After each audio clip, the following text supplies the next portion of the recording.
wondered how one of the most brilliant minds in history could rise to unimaginable fame and lose it all before the age of 30. This is the untold story of Steve Jobs, the man who built Apple from a small garage into a global empire, only to be forced out of his own company just 5 years later.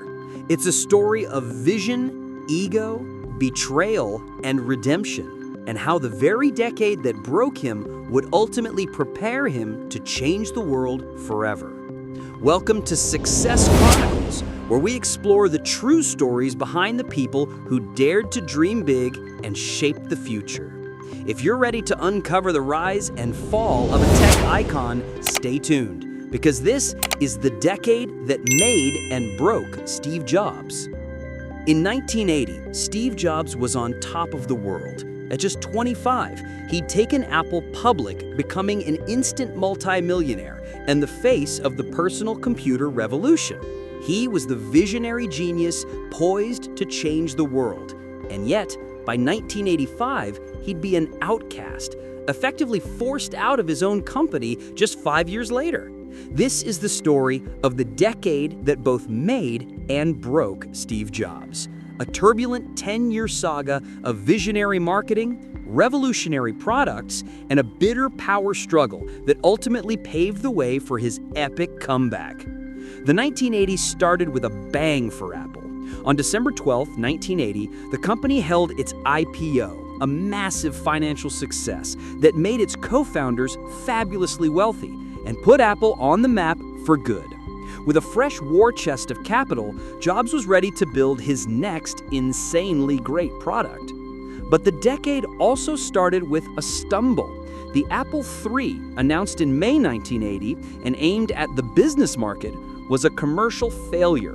Plagued by design flaws, a direct result of Jobs' demand for a sleek case with no cooling fan, the computers literally overheated, causing chips to pop out of the motherboard. It was a humbling reminder that even for a company like Apple, success was never guaranteed. The failure put even more pressure on Jobs to deliver a true successor to the beloved Apple II. Jobs saw the future in a technology brewing at Xerox's Palo Alto Research Center, or PARC, the graphical user interface, or GUI. The idea was simple but revolutionary. Instead of typing cryptic commands, what if you could interact with a computer using pictures, icons, and a little pointing device called a mouse? Jobs poured this vision into a project called the Apple Lisa. But his famously abrasive management style got him booted from the very project he'd championed. Undeterred and probably a little resentful, Jobs didn't retreat. He set his sights on a smaller, overlooked project within Apple, one he would hijack and mold into his personal quest to change the world. That project was the Macintosh. The Macintosh division became Jobs' own pirate ship, a rebellious crew of brilliant engineers flying a skull and crossbones flag over their building. Their mission, as Jobs framed it, wasn't just to build a great computer, but a work of art, a computer for the rest of us. As the Macintosh project ballooned in ambition, Apple's board got nervous. Jobs was a visionary, sure, but he was also volatile. The board felt the company needed adult supervision. So in 1983, Jobs went on a mission to recruit his own boss. He targeted John Sculley, the marketing mastermind behind the Pepsi Challenge. In one of the most legendary recruiting pitches ever, Jobs asked him, "Do you want to sell sugar water for the rest of your life, or do you want to come with me and change the world?" Sculley couldn't say no. He joined Apple as CEO, and for a while, he and Jobs were a perfect match. Sculley brought marketing discipline. Jobs brought relentless innovation. They were the dream team, until they weren't. The first cracks appeared over the Macintosh itself. As the launch neared, they clashed over its price.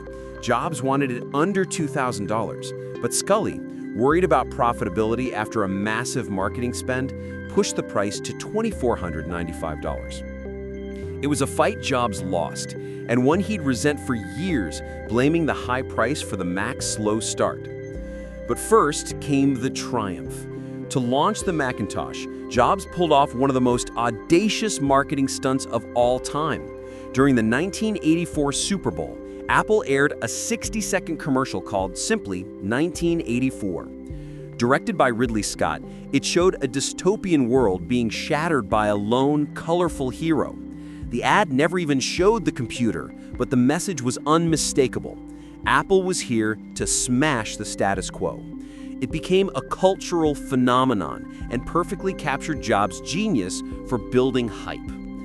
Days later, Jobs took the stage to unveil his creation. In a moment of pure showmanship, he pulled the Macintosh from a bag, inserted a disk, and let the computer speak for itself.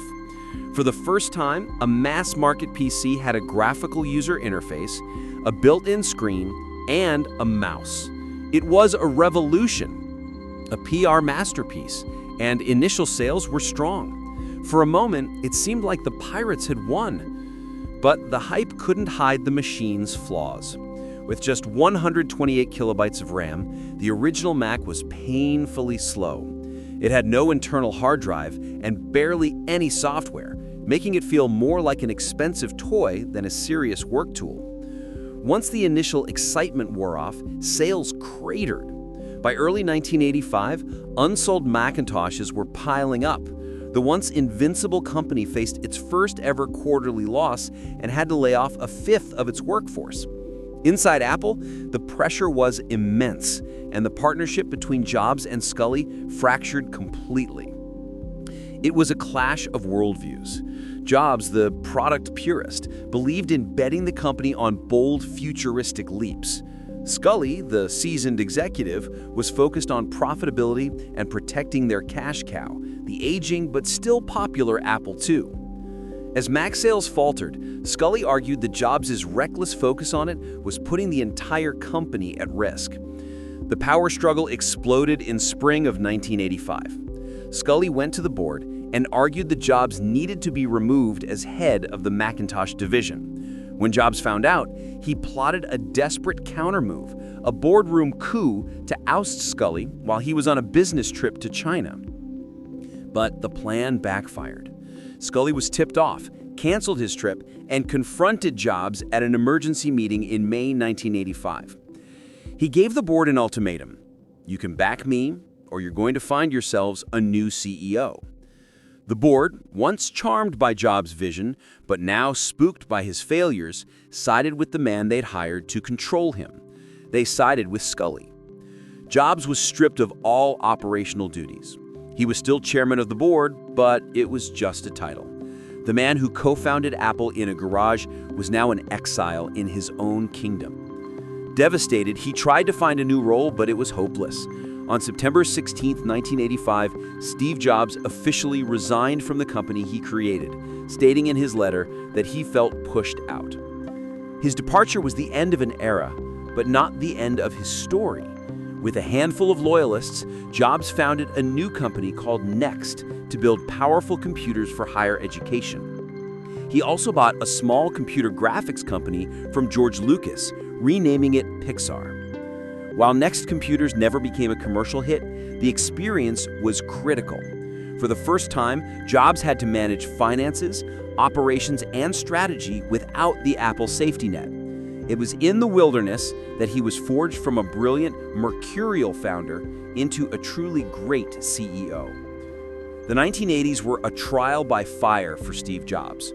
It was the decade he became a global icon, launched a product that changed history, and suffered a brutal public failure. He was made by the decade's wild ambition and broken by its corporate realities. The visionary who wanted to put a ding in the universe was cast out, forced to watch as the company he loved drifted toward irrelevance. But his ousting wasn't the final act. It turned out to be a necessary exile.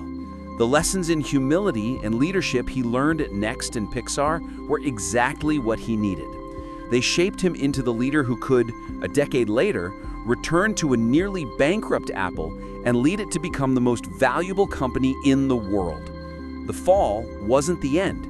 It was just the beginning of the comeback. If you enjoyed this story of high-stakes drama and technological revolution, be sure to like, subscribe, and share this video to inspire others. Tell us in the comments which visionary you want us to explore next, because on Success Chronicles, we bring you the real stories behind those who dared to change the world. Thanks for watching, and remember, even when life knocks you down, your comeback can be your greatest creation.